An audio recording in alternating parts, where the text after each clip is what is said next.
Hello बच्चों, नमस्कार। तो आइए आज देखते हैं 10th क्लास के कुछ क्वेश्चन है इलेक्ट्रिसिटी, विद्युत का। ठीक है, तो उससे आज हम एमसीक्यू देखेंगे और उसमें जो भी आंसर होगा वो बताइए। बच्चे आप लोग बताना। पहला क्वेश्चन है which of the following is the unit of electric current. Electric current मतलब विद्युत धारा। विद्युत धारा का ऐसा यूनिट क्या है? तो विद्युत धारा का ऐसा यूनिट क्या होता है? ये देखिए, यहाँ पे वोल्ट है। क्या वोल्ट होता है? ओम है, एम्पियर है, वॉट है। तो वोल्ट किसी और का होता है, ओम रेसिस्टेंस का होता है, वोल्ट किसका होता है? विभवांतर का होता है। ठीक है, तो वॉट पावर का होता है। इसका मतलब हमारा सही जो आंसर है एम्पियर है। ठीक है, दूसरा क्वेश्चन है Ohm's law states that. Ohm's law क्या बताता है? that the current flowing through a conductor between two points is directly proportional to the current। यहां दिया हुआ है कि जो करंट है, धारा है, वो किसके प्रोपोर्शनल होता है? तो हमने पढ़ा है किसके? विभवांतर के, यानी कि वोल्ट मीटर, यानी कि वोल्टेज का हो जाएगा। ठीक है, नेक्स्ट है third, what is the formula for calculating electric power. जो इलेक्ट्रिक पावर निकालना होता है, तो इलेक्ट्रिक पावर यानी कि पी बराबर क्या होता है? V इंटू आई होता है। ठीक है, तो देखो इसमें V इंटू आई यानी क्या मीन्स करंट, तो इसमें डी पावर हो रहा वोल्टेज इंटू करंट हो गया। ठीक है, चलिए नेक्स्ट देखते हैं। Fourth, in a series circuit the total resistance is. तो हम जानते हैं कि जो सीरीज है और पैरेलल, दो हमने पढ़ा है, श्रेणी क्रम और पार्श्व क्रम। तो श्रेणी क्रम में जो आर होता है वो R1, आर बराबर होता है R1 plus R2 plus R3, यानी कि जितने भी हैं वो सबको हम प्लस कर देते हैं। तो इसमें देखते हैं, सीरीज में ही करना है कि सीरीज में क्या होगा, टोटल रेसिस्टेंस कितना होता है। तो equal to the sum of the equal to the resistance of the smallest resistor, नहीं, equal to the sum of the resistance. ये सारे सम जितने भी रेसिस्टेंस दिए हुए उसका सबका सम होता है। तो यही हमारा आंसर है कि जितने भी हैं वो सबका सम कर दें, यानी कि टोटल कर दें, तो ये आंसर आ गया। If a 60 watt bulb operates on 120 volt supply, the current flowing through the bulb is। कहता है एक 60 वाट का बल्ब है, यानी कि पावर इसका कितना हो गया? 60 वॉट है ना, और 120 वोल्ट सप्लाई है, यानी कि V जो हमारा है वो है 120। हमें निकालना है कि इसमें करंट कितना जाता है, करंट कितना इससे फ्लो करता है। तो हमें फॉर्मूला याद होना चाहिए, P इक्वल टू कितना होता है? V इंटू आई होता है। ठीक है, और हमें I निकालना है, तो P अपॉन V हो जाएगा। तो P कितना है बच्चों? 60, और ये हो गया 120, 0 से 0 कैंसिल, 1 अपॉन 2, 6 1 जा 6, 1 अपॉन 2 इट में 0.5 एम्पियर, जो करंट को एम्पियर में मापते हैं। इसमें देखिए कहीं है आंसर, ये आंसर है आपका 0.5 ampere. Which of the following materials is a good conductor of electricity. तो हमने रबर, रबर तो है नहीं गुड कंडक्टर है, बैड कंडक्टर है। प्लास्टिक भी बैड कंडक्टर है, वुड भी है, कॉपर, तो ये कॉपर आंसर सही है। नेक्स्ट देखते हैं 7 question. Which instrument is used to measure electric current in a circuit. कहते हैं इलेक्ट्रिक करंट को मापने के लिए, विद्युत धारा को मापने के लिए कौन सा इंस्ट्रूमेंट की यूज किया जाता है? कौन सा इंस्ट्रूमेंट यूज किया जाता है? तो एक तो वोल्ट मीटर है, वोल्ट मीटर तो नहीं, पोटेंशियल डिफरेंस को मापते हैं। अमीटर, हाँ अमीटर ही सही है, तो यही आंसर हो गया, क्योंकि ओम मीटर रेसिस्टर हो गया। गैल्वेनोमीटर यही करंट को ही मापते हैं, लेकिन वो उसका जो है रेट वगैरह को मापते हैं, ये नहीं, अमीटर है जो मापते हैं इलेक्ट्रिक को। चलिए ये जो है आपका है नेक्स्ट। ठीक है, तो क्वेश्चन नंबर 8 देखते हैं। Wire of resistance 10 ohm, wire is resistance 10 ohm. किसी वायर का जो रेसिस्टेंस है R है वो दिया हुआ है कि 10 ओम है। Is stretched to double its original length, और उसके ओरिजिनल लेंथ को डबल कर दिया जाता है। What will be the new resistance? 10 ओम, 20 ओम, 40 ओम, 5 ओम, हमें पता कैसे चलेगा? तो इसको निकालते हैं। फिर R 10 है तो इसका फॉर्मूला क्या होगा? डबल। हमें बात कर रहा है इसके लेंथ से, लेंथ से यानी कि लंबाई से। तो अगर तार की लंबाई L है, what will the new resistance, हमें नया रेसिस्टेंस बताना है कि नया रेसिस्टेंस कितना है। तो देखिए R बराबर होता है रो एल अपॉन ए, ठीक है। और यहां कहता है कि डबल कर दिया जाता है, लेंथ को डबल कर दिया जाता है, यानी कि जब रो एल अपॉन ए है तो हमारा आंसर है 10, यानी कि 10 ओम है, लेकिन एल अपॉन ए है, लेकिन कहता है कि एल जो है नया एल और 2l के बराबर है। तो हम जानते हैं कि जब लंबाई बढ़ जाता है डबल किया जाता है लंबाई, यदि एल 2l हो रहा है तो जो ए है नया ए वो कितना आधा हो जाएगा, रेसिस्टेंस कम हो जाता है, सॉरी इसका जो एरिया है वो कम हो जाती है, आधी हो जाती है, रेसिस्टेंस आधी हो जाती है, ठीक है।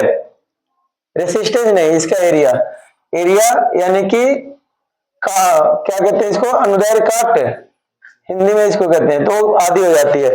तो ए आधा हो गया, एरिया आधा हो गया, क्षेत्रफल आधा हो गया। अब इस पे चलते हैं नए वाले पे, बनाकर देखते हैं। तो आर डैश बराबर क्या हो जाएगा, रो एल अपॉन ए, नया एल और नया एल, तो ये हो जाएगा आपका रो एल कितना है 2l है, और जो नया एरिया है वो कितना है ए अपॉन 2 है, ठीक है। ए हो गया आपका रो 2l, 2l, ए 2 ऊपर चला जाएगा, ए नीचे आ गया, तो आर डैश बराबर ये हो गया आपका 2 2 जा 4l अपॉन ए बराबर। अब देखिए इसको अगर हम ऐसे लिखें तो 4 इंटू रो एल अपॉन ए है, ये हो गया 4 इंटू ए, देखिए किसके बराबर था हमारा, जो पहले दिया हुआ है कितने के बराबर है 10 के, तो यहाँ पे 10 रख देंगे, तो ये 40 कितने आ गया 40 ओम, यानी कि 40 इसका आंसर है, ठीक है जी। अब देखते हैं नेक्स्ट, ये जो है आपका next two resistors of 6 ohm 12 ohm are connected in parallel में connected है।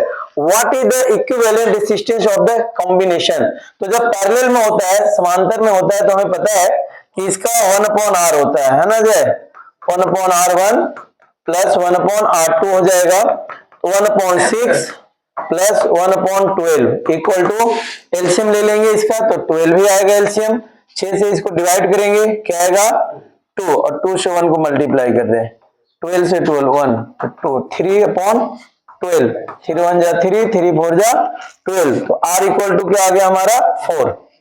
तो देखिए इसमें आंसर का है 4 ओम, ठीक है जी। अब देखिए क्वेश्चन नंबर 10, क्वेश्चन नंबर 10 क्या कहता है, ये 5 कूलम्स यानी कि जो Q है हमारा 5C है, charge flow through a conductor in 2 seconds, यानी कि टाइम हमारे पास 2 सेकेंड का है। What is the current flowing through the conductor, तो हमें करंट निकालना है, धारा कितना फ्लो करता है, यानी कि आई कितना फ्लो करता है। तो आई बराबर हमें फॉर्मूला, पहला फॉर्मूला है बुक में है ना, Q अपॉन टी, Q कितना है 5, T कितना है 2, 2 से कैंसिल हो गया, 2 पॉइंट कितना आ गया 5, एक किस में आता है एम्पियर में, तो देखो कहां है 2.5 एम्पियर है, तो सी इसका सही आंसर है।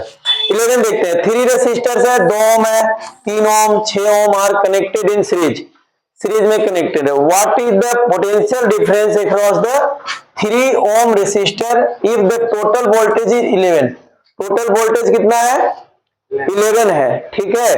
तो देखते हैं निकालते हैं जी, कितना पे निकालना है हमें 3 ओम पे निकालना है, वोल्टेज कितना है 11, तो हमें सबसे पहले क्या निकालना पड़ेगा करंट है ना, क्योंकि लास्ट में हमें 3 ओम पे निकालना है ना, और वोल्टेज 11, तो करंट निकालते हैं। तो सबसे पहले सीरीज में है क्या, सीरीज में है, तो R क्या हो जाएगा R1 plus R2 plus R3, R1 है आपका 3, R2 है 6, सॉरी R1 है 2, R2 कितना है 3, R3 कितना है 6, ये सबको जोड़ लीजिए, 6 3 9 और 2 11, तो 11 आपका ओम आ गया टोटल। अब हमें आई बराबर निकाल लेते हैं, तो आई बराबर क्या होता है V अपॉन आर, V दिया हुआ है ऑलरेडी 11, और आर भी 11 आ गया, 11 अपॉन 11 कितना हो गया 1 एम्पियर करंट आ गया। लेकिन हमें निकालना था कि 3 ओम रेसिस्टर है तो कितना होगा, तो करंट आ चुका है, तो हम V बराबर आर बराबर लगा देते हैं, V upon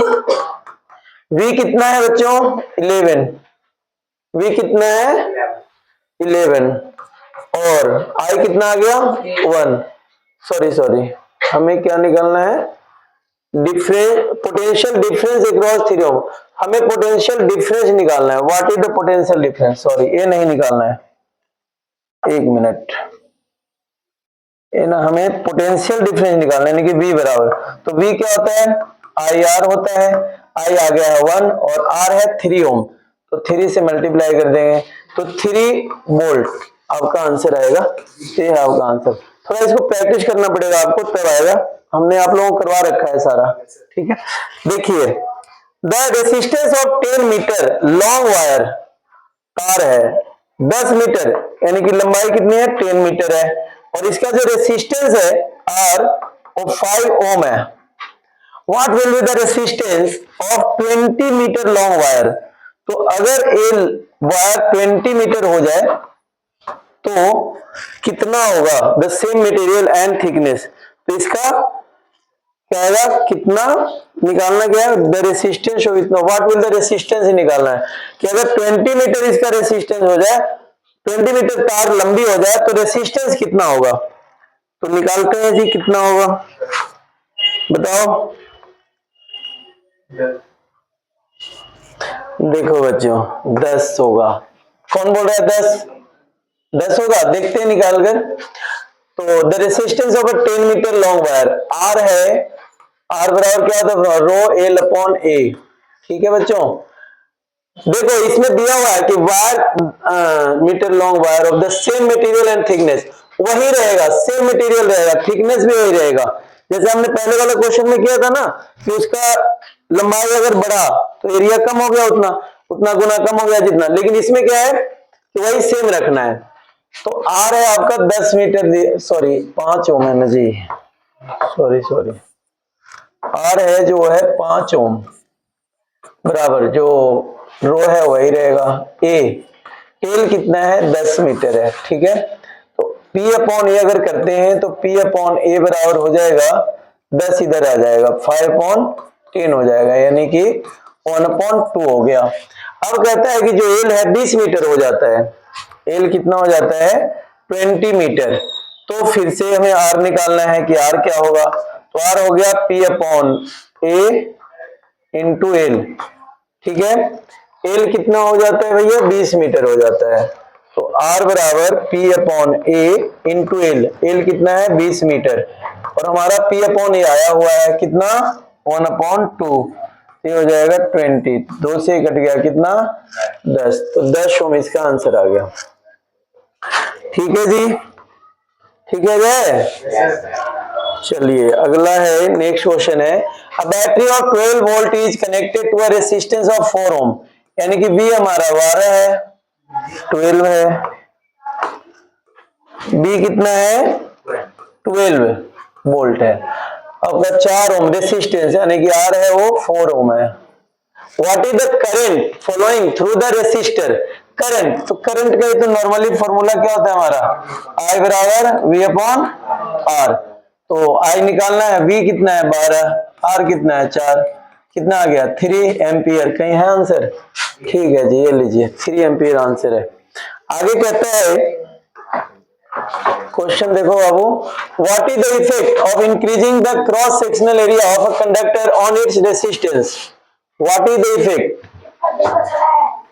what is the effect of increasing the cross sectional area of a conductor on its resistance, increasing the cross sectional area, जब इंक्रीज करेगा तो क्या होगा, क्रॉस सेक्शन एरिया, एरिया अगर इंक्रीज करता है तो conductor in its resistance, effect क्या होगा, तो resistance become zero, resistance remains unchanged, resistance decrease, resistance increase, decrease करेगा, क्योंकि जो क्रॉस सेक्शन एरिया अगर बढ़ेगा तो रेसिस्टेंस क्या होता है कम होता है, तो कम होगा, ठीक है। नेक्स्ट देखते हैं, what happens to the resistance of a conductor if its length is double keeping the cross sectional area the same, यानी कि सिर्फ एल डबल किया जाता है, तो एल डबल किया जाता है तो जो क्रॉस सेक्शनल एरिया है वो सेम ही होता है, तो हमें रेसिस्टेंस पूछ रहा है, तो हमें पता है कि जो R होता है वो प्रोपोर्शनल एल, यानी कि एल प्रोपोर्शनल R होता है, अगर एल बढ़ेगा तो R भी बढ़ेगा, एल कम होगा तो आर भी कम होगा। तो एल अगर डबल हो जाता है और सारी चीजें सेम ही रहता है तो इसका मतलब है कि हमारा रेसिस्टेंस भी क्या होगा, डबल हो जाएगा। तो ये आपका आंसर है। इसका जो हिंदी में है, हिंदी में अभी अपलोड किया जाएगा नहीं है, तो ये आप बाद में हिंदी वाले बच्चे हिंदी में देख लेना। Thank you very much.